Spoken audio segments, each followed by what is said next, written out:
கர்த்தருடைய பரிசுத்த நாமத்துக்கு மகிமை உண்டாவதாக. கர்த்தருடைய நாமத்தில் உங்கள் அனைவரையும் வாழ்த்தி வரவேற்கிறேன்.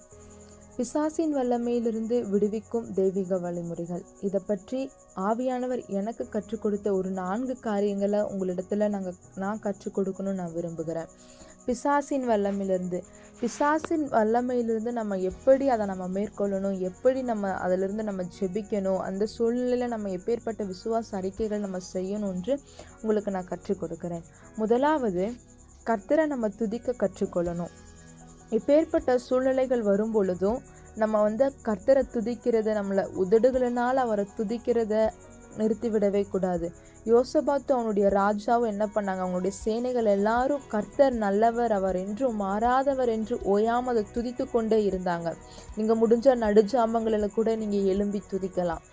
சங்கீதம் 119, 60, 62 சொன்னது போல, நீதியா எங்களுக்கு கொடுத்த வாக்குகள், அந்த வார்த்தைகளை நான் நினைத்து அதை துதிக்கும்படிக்கு பாதி ராத்திரியில எழுந்து நான் உம்மை துதிக்கிறேன் அப்படின்ட்டு தாவீது அங்க அழகா சொல்லுவார்.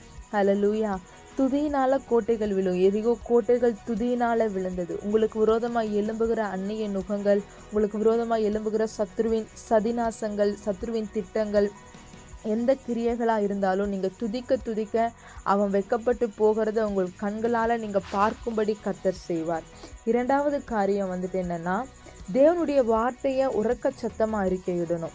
கர்த்தருடைய வார்த்தையை நம்ம அறிக்கையிடும் பொழுது அங்க ஒரு அற்புதம் நடக்கும். இருதயத்துல விசுவாசிக்கும் போது, அதை அறிக்கையிடும் போது அது ஒரு அற்புதம் நடக்கும். அது விசுவாசத்தோடு நம்ம அறிக்கையிடணும். சங்கீதம் 91, 5, 6 சொன்னது பிரகாரம், இரவில் உண்டாகும் பயங்கரத்துக்கும், பகலில் பறக்கும் அம்புக்கும், இருளில் நடமாடும் கொள்ளை நோய்க்கும், மத்தியானத்தில் பாழாக்கும் சங்காரத்துக்கும் பயப்படாதிருப்பா என்று கர்த்தர் சொல்லுகிறார்.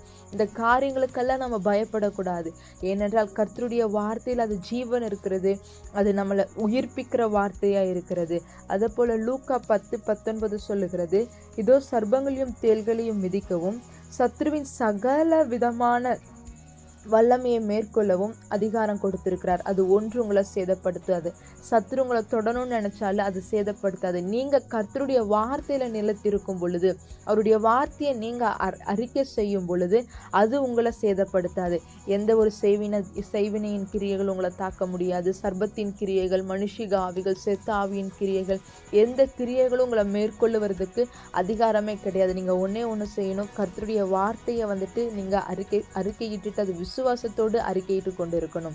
மூன்றாவதான காரியம் என்னன்னா, நீங்க யாருன்னு உங்களுடைய அதிகாரம் எப்பேற்பட்டதுன்னு நீங்க தெரிந்து கொள்ளணும். ஏன்னா பிசாசு அவன் திருடன், அவன் ஏமாற்றுகிறவன், அவன் எப்படி வேணா நிறைய ரீதியில வஞ்சிப்பான். அதனால உங்களுடைய அதிகாரம், கர்த்தர் உங்களுக்கு கொடுத்திருக்கிற அதிகாரம் எப்படிப்பட்டது என்று இன்றைய தினத்துல நம்ம தெரிஞ்சு கொள்ளணும். 2 தீமோத்தேயு 1:7 இப்படி சொல்லுகிறது, தேவன் பயமுள்ள ஆவியை கொடாமல் பலமும் அன்பும் தெளிந்த புத்தியுமுள்ள ஆவியை கர்த்தர் நம்மளுக்கு கொடுத்திருக்கிறார். பயமுள்ள ஆவியை கர்த்தர் நம்மளுக்கு கொடுக்கவே இல்லைங்க, தைரியமுள்ள ஆவியை நம்மளுக்கு கொடுத்திருக்கிறார்.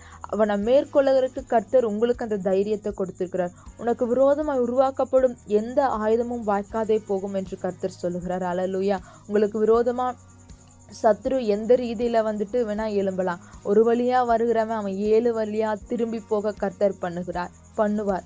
உங்களுக்கு விரோதமா எழும்புகிற எல்லா சத்ருவின் சேனைகளை, வானமண்டலங்களை கிரியை செய்கிற பொல்லாத சேனைகளை எல்லாவற்றையும் கர்த்தர் அகத்தமாக்கி போடுவார். அல்லேலூயா. அதே போல 4வது என்ன காரியம் என்னன்னா, பிசாசின் தந்திரங்களோடு நீங்க எதிர்த்து நிக்கணும். அல்லேலூயா. அவனுடைய தந்திரங்களோடு எதிர்த்து நிற்கும் பொழுது கர்த்தர் இப்பேற்பட்ட காரியங்கள் எல்லாவற்றையும் சுட்டெரித்து போடுவார்.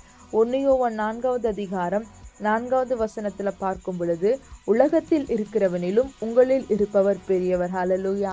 உலகத்துல இருக்கிற இந்த பிசாசை பார்க்கலாம், அவனை ஜெயிச்ச இயேசு கிறிஸ்து பெரியவராயிருக்கிறார். அல்லேலூயா. பிசாசானவனை இயேசு கிறிஸ்து சிலுவையில நசுக்கி போட்டார். அந்த தைரியத்தோடு கர்த்தர் உங்களுக்கு அந்த அதிகாரத்தை கொடுத்திருக்கிறார். நீங்க அதை பயன்படுத்தி ஜெபிக்கும் பொழுது அதேபோல் எபேசியர் 6:12 வசனத்தில் 6வது அதிகாரம் 12வது வசனத்தில் நம்ம பார்க்கும் பொழுது பேர்பட்ட அந்த எபேசியர் 6வது அதிகாரத்தை நம்ம வாசித்து நம்ம ஜெபிக்கும் பொழுது சத்ருவை மேற்கொள்வதற்கு கர்த்தர் நம்மளுக்கு இன்னும் அதிக பலனை உங்களுக்கு ஆவியில் கொடுக்கிறவராயிருக்கிறார். இப்பேற்பட்ட காரியங்களை இந்த 4 காரியங்களுடைய வாழ்க்கையில் நீங்கள் பயன்படுத்தி ஜெபிக்கும் பொழுது நிச்சயம் உங்களுடைய வாழ்க்கையில் ஒரு விடுதலையை பெறுவீங்க.